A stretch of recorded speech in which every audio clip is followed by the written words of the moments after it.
So we've been covering a little bit the kerfuffle between Harvard University and the Trump administration. The Trump administration threatened to withhold over $2 billion worth of funding and grants and such unless Harvard bends to their will and suspends DEI and cracks down on pro-Palestine speech, which are, of course, two absurdly contradictory aims. Get rid of your DEI, except for Zionists. Then, we need ZEI, as we call it, Zionism, equity, and inclusion. But the judge just set a hearing for this case. It is on an express timeline here. Judge sets hearing date for Harvard's lawsuit against Trump administration. A federal judge agreed to expedite Harvard's lawsuit against the Trump administration over its attempt to freeze more than $2.2 billion in federal funding to the university on Monday. Massachusetts District Court Judge Allison D. Burroughs, a Barack Obama appointee who is presiding over the case, set a hearing for July 21st during a status conference at the John Joseph Moakley Courthouse in Boston.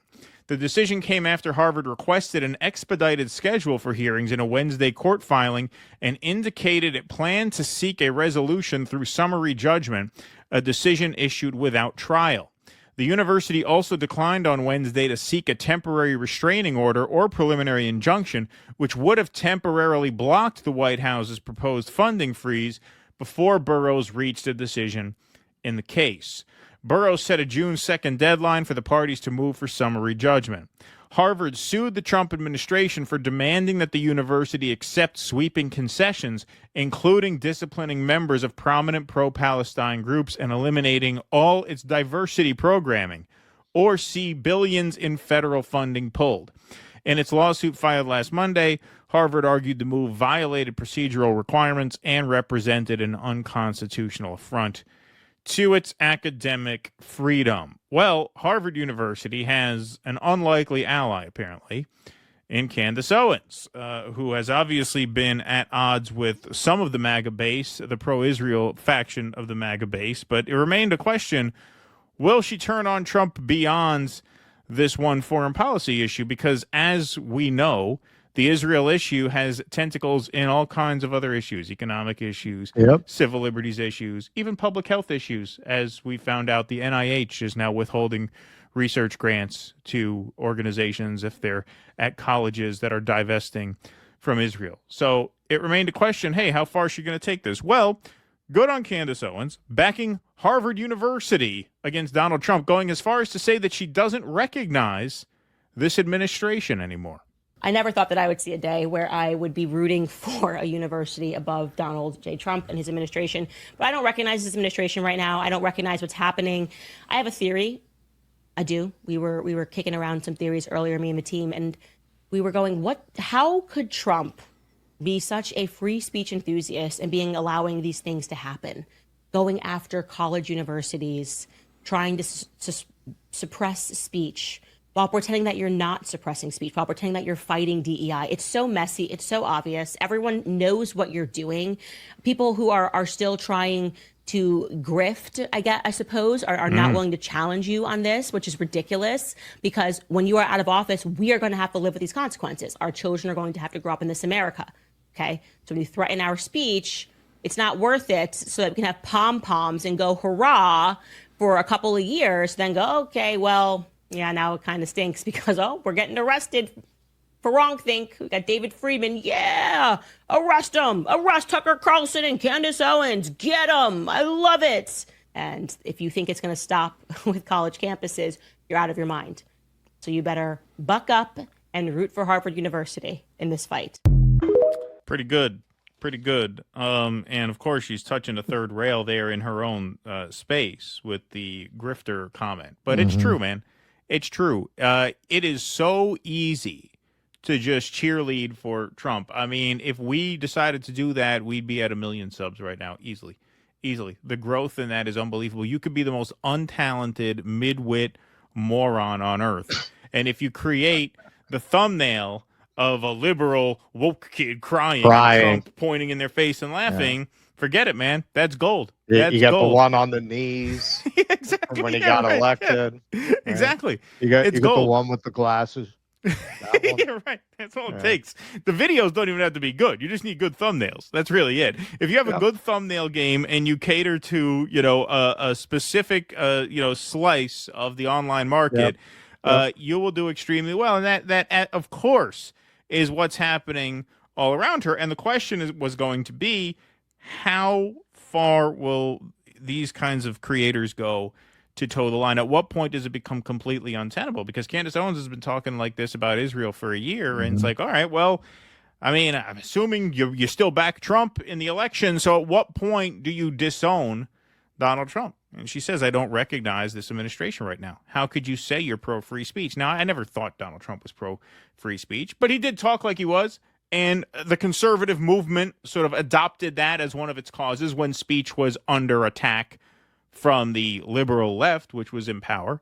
But beyond that, they have no philosophical commitment to free speech. They never did. And the Israel issue brings it out and makes it completely obvious, to the point where she's saying, hey, if you have the foresight to understand that just as the Patriot Act was implemented under George Bush and reauthorized under Barack Obama, and now here we are with 4 more years of Donald Trump, God knows how he'll use that. We're already seeing the writing on the wall in terms of how he'll use that. How will your woke liberal adversaries use this precedent to come after you? Don't you think this is a scary road to go down? Or are you so short-sighted and so driven by tomorrow's ad dollars that you'll just pretend, no, Donald Trump is fighting for free speech, and ignore the glaringly obvious hypocrisy on the Israel issue? And beyond that, by the end of the year, she's going to dye her hair blue. Yeah, right, exactly, yeah. And become a total shit lib. That's right. She's Beyond going to that, be on MSNBC soon. Yeah, the DEI. So it just came out yesterday. U.S. probes Harvard and its law review for race-based discrimination. Of course, what do you think they have an issue with? President Donald Trump's administration said on Monday it was probing whether Harvard University and the Harvard Law Review violated civil rights laws when the journal's editors fast-tracked consideration of an article written by a member of a racial minority.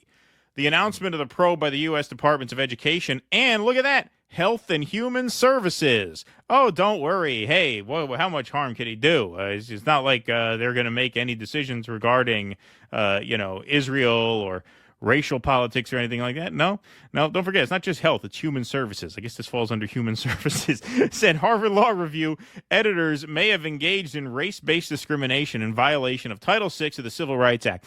Okay, so they're able to sniff out, first of all, that's an offense you wouldn't see unless you were really looking for it, unless you were really looking to fuck them it's back. Crazy. Who even monitors the timeline? This is our biggest problem. Yeah, right. So you have people sniffing around the Harvard Law Review, seeing how many drafts they pitch a non-white minority before they greenlight their article. My brother wrote for his law review. He went to an Ivy League law school. Like, you don't necessarily think the feds are breathing down your neck there. Don't fuck with us. Yeah.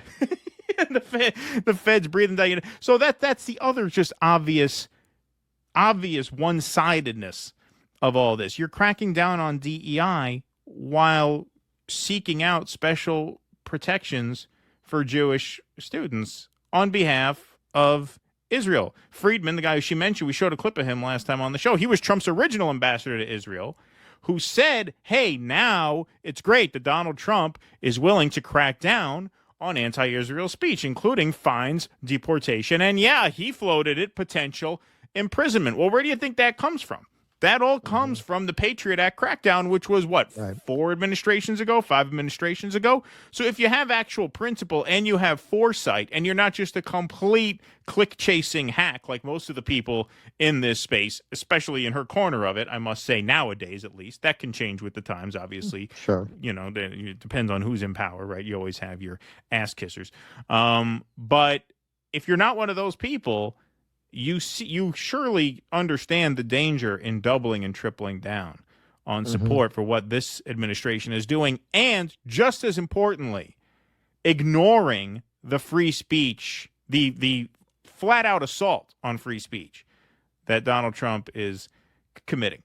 Already worse on this than all of his predecessor, I would argue, dating back to George W. Bush, dating back to the guy who actually signed the Patriot Act itself. Well, that's what I've been saying since I went to the douchebag dialogues and got a whiff of what that whole scene was. Yeah, it's just another side of the whole State Department propaganda complex. No, these people don't have principles; they have a business. They have a business. If it's and if you get to a certain level in that business, in this particular moment with this particular administration, you're getting the kind of access that the old legacy media traditionally got. Look, you got Tim Pool sitting there in that office. What do you think? They're not prone to the same motivations of access to power that the legacy media was, but even more so because the legacy media expected that access. When all of a sudden you got these independent podcasters who have gotten very rich off peddling a narrative that people want to hear. Right. And then all of a sudden you get access to the president, you get access to world leaders, you get a lot of the toys that the legacy media used to get. You all of a sudden going to stand up and say, yeah, well, I don't like their position on speech, and know you're going to blow all that up. You're going to lose a lot of your audience. You might do that if you got into the space as an activist. And that is really where you see the difference. Most of the people who are really prominent in the space came out of a media background. Tim Pool came out of Vice. These people, their objective was not to be activists. Their objective was to be media figures. That's their motivation. That's what they're motivated by. They're not activists where they're going to be willing to take a financial hit to take a principled stand. Now, Candace Owens, I've mentioned this documentary a few times. I would recommend it. It's called Uncle Tom. It's about Black conservatives, and she's heavily featured in it. And, I came away from it saying, yeah, I don't agree with a lot of our beliefs or other people featured in the documentary. But some of them I felt were people of principle, and she was one of them. And I still don't agree with a lot of what she believes.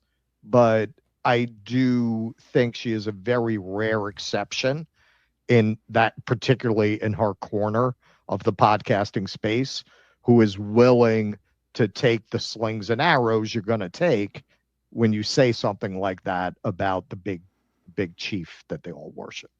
Yeah, and part of why she can afford to do that too is because she has talent. And when you have talent, you're able to kind of go it alone because you trust that you're giving people something that they actually value beyond just telling them what they want to hear. A lot of people who just toe the party line, they do it because they have no talent. Like they're just complete morons. Like Beanie Boy has to take that Netanyahu dick. Yeah, well, and the tub of shit there. What's his name? Jeremy, the quarter. Oh, Jeremy. Who would watch that if he wasn't just telling you what you want to hear? All he does is put a blue hair on the screen and say, "Wow, look at that." Oh, the wokies are at it again. They're at it again. Anyway, sale on coffee this week. Sale on Coffee Brand coffee for Mother's Day. Oh, the blue hairs are at it again. Right, like you're not watching that for him. You're watching it to have your bias confirmed. Your confirmation bias. Right. Yeah. He provides no additional value beyond that. No. So someone like Candace Owens, who has a charisma about her and a brain and some talent, she's more likely to go out on a limb a little bit because, hey, I'm bringing you something that you can't get everywhere. So even if you're pissed off at me, you're less likely to just completely shut me out. Whereas these other hacks, there's no reason to watch them at all unless they feed you exactly what you want. But good for her for recognizing that the assault on free speech is really terrifying. It's really, really terrifying. I mean, we are 3 months in out of 4 years. You have no fucking clue where this is going to go. None of us do. Yep. Please clap.